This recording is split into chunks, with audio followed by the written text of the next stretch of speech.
Kita mulai saja ya, pertemuan ini adalah pertemuan ke-9, pertemuan pertama setelah UTS. Topik kita malam ini adalah manajemen piutang. Oke, saya langsung share screen saja. Piutang itu adalah lawannya utang. Nah, yang dimaksud piutang itu adalah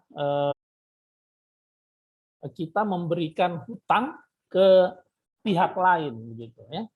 Jadi pihak lain yang berutang ke kita begitu.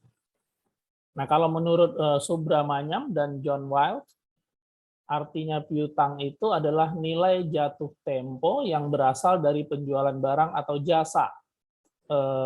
Piutang mencakup nilai jatuh tempo yang berasal dari aktivitas seperti sewa dan bunga juga. Nah, jadi kalau ada bunga, kalau ada sewa, terus sekarang sudah tanggalnya, berarti jatuh tempo, itu juga dikategorikan sebagai piutang. Nah, kenapa seseorang atau kenapa para pihak itu ingin memberikan piutang? Nah, karena untuk merangsang minat para langganan. Nah, biasanya orang kalau diberi utangan itu lebih suka belanjanya. Ya, karena kalau lagi nggak ada uang bisa utang dulu begitu. Nah, terus kemudian untuk meningkatkan volume penjualan. Nah, kalau banyak yang beli otomatis volume penjualannya naik. Tapi sebagiannya dibayar dengan hutang. Kalau mereka membayar dengan hutang berarti di kita mencatatnya sebagai piutang, atau kalau di dalam accounting itu istilah piutang ini disebut dengan account receivable gitu ya. Nah, kalau volumenya sudah naik, volume penjualannya sudah naik, biasanya laba juga naik begitu. Nah, kemudian untuk memenangkan persaingan atau memperbesar market share. Jadi agar market share-nya besar, nah itu sebagiannya perlu untuk diberi piutang. Nah, tapi sebaiknya tidak begitu saja memberikan utangan kepada pihak lain. Pasti ada beberapa hal yang harus dipenuhi terlebih dahulu. Nah, untuk memberikan piutang atau memberikan kredit kepada pihak lain, ini ada komponen-komponen yang harus diambil ya, pada pemberian penjualan kredit. Ya. Nah, pertama ada persyaratan penjualan. Dalam penjualan produk, perusahaan akan memutuskan apakah dijual produknya secara tunai atau menjualnya secara kredit. Nah, biasanya digabung, tunai juga, kredit juga. Begitu. Terus dilakukan analisa kredit. Nah, dalam pembelian kredit, suatu perusahaan harus menentukan seberapa besar usahanya untuk dapat memisahkan antara pelanggan yang membayar dengan tunai dan yang tidak membayar tunai, berarti kredit. Mungkin ditetapkan di depan, berapa persen ini kreditnya, berapa persen yang cash, atau 50-50 gitu. Nah, terus kemudian kalau sudah diberi kredit, harus dibuat kebijakan untuk menagihnya. Itu kreditnya berapa lama kita berikan. Apakah sebulan, gitu ya, apakah 15 hari, begitu.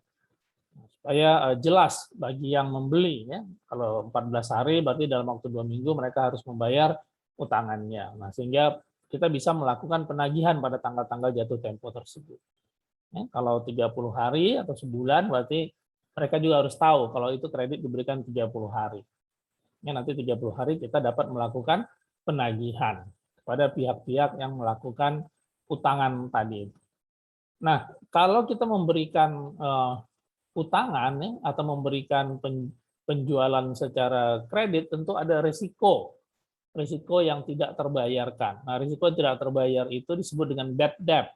Ada beberapa macam acuan yang harus diterapkan oleh perusahaan untuk memperkecil timbulnya bad debt itu. Satu, menghindari keputusan penjualan produk pada saat pasar dalam kondisi fluktuatif atau akan berada dalam kondisi menuju krisis moneter. Nah, mungkin sebelum ke sini gitu ya, kita lihat dulu. Kalau banyak yang mau bayar tunai, ya sebaiknya tunai saja gitu. Nah, kalau pasarnya mulai krisis gitu ya, orang-orang mulai seperti kena COVID ini, di awal-awal COVID banyak yang tidak bekerja, krisis malah itu sebaiknya kita tidak memberikan penjualan secara kredit itu agar memperkecil resiko bad debt. Nah, terus kemudian kalau ada pelanggan yang punya reputasi buruk, nah itu sebaiknya juga dibatalkan penjualan kepada mereka. Kalau di dalam perusahaan ya, dalam perusahaan contohnya kalau di perusahaan jasa, di hotel misalnya itu ada form yang namanya credit application form. Jadi kalau ada pelanggan yang suka bolak-balik ke hotel kita, nah mereka minta untuk fasilitas kredit, itu kita berikan formnya. Nah, nanti di form itu kita minta macam-macam ya, kita minta laporan keuangannya kalau di audit, ya. Terus minta jaminan, ya, atau kita minta deposit, terus kita kasih batasannya, begitu. Nah, ada di dalam form itu. Nah, form kemudian ditandatangani oleh GM biasanya kalau yang tertinggi ya, terus manajer keuangan juga tanda tangan di situ. Nah, itu cara-cara untuk memperkecil resikonya. Terus kemudian sebelum form itu disetujui, nah biasanya account receivable-nya minta dulu minta referensi dulu ke sana. Apakah di hotel-hotel yang lain ada klien namanya PT ini gitu ya. Nah, bagaimana reputasinya gitu. Kalau hutang bagaimana bagaimana dia membayarnya gitu. Apakah jatuh tempo langsung dibayar atau malah nunggak gitu. Atau siapa tahu dia punya hutang di tempat lain yang belum terbayarkan gitu. Nah, dari referensi-referensi yang kita dapat itu kita bisa menyetujui apakah aplikasi kredit perusahaan tersebut di perusahaan kita dapat kita setujui atau tidak. Nah, itu juga cara-cara memperkecil resiko bad debt. Kemudian menerapkan tindakan prinsip kehati-hatian, prudential principle. Nah, pada saat pasangan bisnis semakin tinggi dan inovasi produk semakin lambat. Oke. Ada ukuran persentase yang layak diterapkan dalam besaran piutang ya, tadi sudah kita bahas juga ini. Nah, selanjutnya di dalam manajemen piutang ini ada yang namanya 3C, triple C. Triple C itu adalah cash conversion cycle. Menurut Lukas Atmaja, triple C itu adalah waktu rata-rata antara penjualan kas untuk sumber daya produktif dengan penerimaan kas dari penjualan produk. Jadi maksudnya kapan rata-rata cash itu kita terima ya, ini khususnya untuk penjualan kredit ya, berapa hari gitu. Ini disebut dengan cash conversion cycle. Ada juga yang menyebutkan sebagai account receivable turnover gitu ya. Atau AR turnover. Nah, Siegel dengan Shim ini mengemukakan pendapat mengenai cash conversion cycle itu. Satu, tindakan mengubah satu kelas surat berharga perusahaan menjadi kelas surat berharga lainnya. Nah, misalnya dari obligasi menjadi saham itu. Ini yang kalau menurut Siegel sama Shim itu. Jadi suratnya kita gonta-ganti surat hutangnya. Ya. Nah, kalau saham itu kan bisa kapan saja kita jual gitu ya. Kalau sahamnya kita dapat di pasar modal. Nah, kalau obligasi kan bunganya yang tetap begitu. Jatuh temponya tetap sebesar ada yang tertera di surat hutang tersebut. Oke. Triple C berikutnya menurut Siegel sama Shim adalah membuat penilaian pengganti untuk yang lain, misalnya menyatakan kembali biaya historis untuk biaya saat ini. Oke, ini menyangkut biaya-biaya untuk mendapatkan surat hutang tersebut. Oke, 3, pengiriman saham dana bersama dari dana yang satu ke dana lainnya dalam satu jenis. 4, menukar mata uang dari yang satu ke yang lain dengan menggunakan rasio pertukaran atau menggunakan kurs. Nah, kalau kita menukar uang ya, misalnya dari dolar jadi rupiah atau rupiah jadi dolar, begitu dolar Amerika atau dolar Singapura, nah itu juga masuk sebagai cash cycle ini, cash conversion cycle. Nah, untuk menghitung cash conversion cycle ini ada rumusnya, ya, yaitu triple C sama dengan ICP tambah RCP ditambah PDP. Ya. ICP itu adalah inventory conversion period atau periode konversi persediaan. RCP ini receivable collection period ya, atau AR turnover tadi. PDP ini payable deferral period atau periode penundaan piutang. Nah, itu semua ditambah. Ini ada contoh soalnya. Oke, manajer keuangan PT Sentosa sedang melakukan analisa pada manajemen piutang yang sudah berlangsung selama ini. Nah, di mana hasil analisis terlihat bahwa perusahaan memiliki rata-rata pengumpulan piutang 75 hari. Ini berarti apa? Receivable turnover. Dan rata-rata pembayaran utang dagang 50. Oke, pembayaran utang dagang ini adalah 55 hari. Nah, inventory turnover 96 hari. Hitunglah triple C-nya. Ini berarti 96 ICP ditambah 75 ditambah 5 tambah 55. Jadi sama dengan 226 hari. Nah, itu cara menghitung triple C, cash conversion cycle. Ada ICP ditambah RCP ditambah PDP. Inventory, correction period, sama perputaran PDP. PDP ini adalah penundaan piutang ya. Berapa lama utang kita selalu ditunda. Maksudnya udah jatuh tempo seharusnya 30 hari tapi masih menunda-menunda. Nah, yang seperti itu tuh dirata-ratakan. Ya. Ada berapa lamanya orang menunda utangnya dari utang yang jatuh tempo. Nah, kemudian ada unsur-unsur kredit. Ya. Unsur-unsur kredit itu satu adalah kepercayaan. Nah, kepercayaan ini adalah unsur yang paling utama ya, di dalam proses memberikan kredit. Kemudian waktu. Nah, waktu ini berapa lama utang itu kita berikan. Ya, rata-rata kalau di dalam bisnis 30 hari ya. Kredit card juga 30 hari, kemudian harus dibayar. Oke, berikutnya resiko. Nah, resiko ini menyangkut persoalan degree of risk, tingkat resiko. Ya.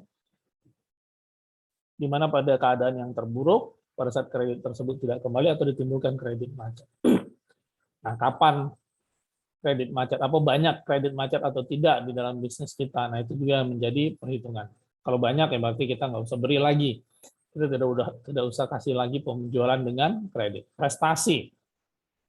Nah, prestasi ini adalah prestasinya kreditur ya, untuk diberikan kepada debitur. Nah, prestasi ini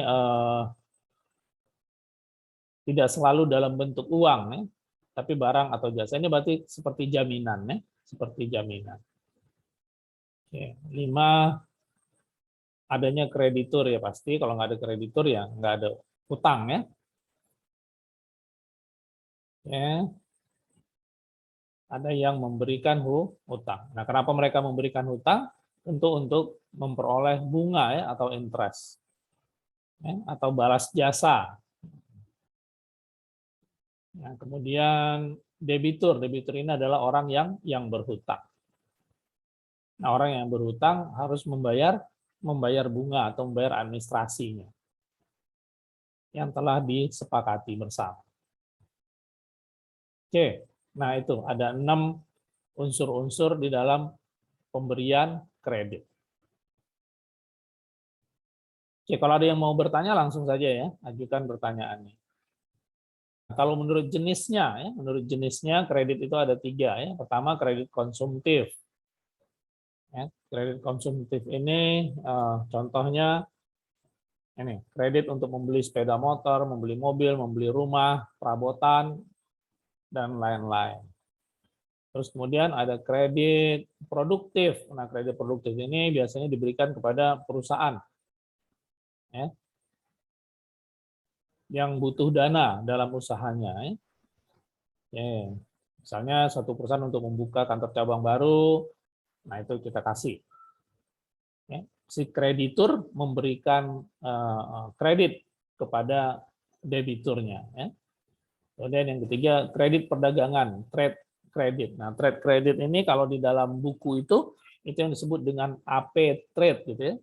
Account payable trade. Nah, ini biasanya cuma 30 hari kalau trade ini ya. Kitanya misalnya kita utang kepada supplier ya, atau kepada orang-orang yang menyediakan jasa ya, untuk mensupport bisnis kita begitu. Nah, itu disebut dengan kredit perdagangan. Nah, kemudian menurut jangka waktunya satu kredit jangka pendek ya, short term. Ini kredit di bawah 1 tahun. Kemudian kredit jangka menengah 1 sampai 3 tahun. Oke. Nah, masuk upah buruh di sini ya, kalau saya kurang setuju ya, upah buruh di sini. Upah buruh yang nggak bisa diutangin ya. Oke. Yang ketiga adalah kredit jangka panjang atau long term loan. Nah, lebih di atas 3 tahun. Ini biasanya untuk keperluan investasi, beli mesin baru, bikin gedung baru untuk disewakan dan segala macam. Jadi kalau menurut waktunya ada 3 ya, ada 3. Pendek, menengah, dan panjang. Kalau menurut jenisnya tadi ada juga 3 ya. Ada 3 ya, konsumtif, produktif, dan trade, perdagangan. Nah, persyaratan untuk mengajukan kredit. Nah, ini dibaca saja. Oke. Nah, dalam memutuskan pemberian kredit atau penjualan melalui kredit, ada beberapa hal yang harus dipikirkan, baik oleh kreditur maupun oleh debitur, ya, baik oleh yang memberikan utang atau yang berhutang. Begitu. Ada prinsip 5C, yaitu karakter, capacity, capital, collateral, dan kondisi. Nah, ini menyangkut 2 pihak itu. Ya. Oke. Nah, saya rasa sih sampai di sini. Oke, baik. Yang mau bertanya silakan. Saya cukupkan sekian. Selamat malam. Billahi taufiq wal hidayah. Assalamualaikum warahmatullahi wabarakatuh. Waalaikumsalam warahmatullahi wabarakatuh.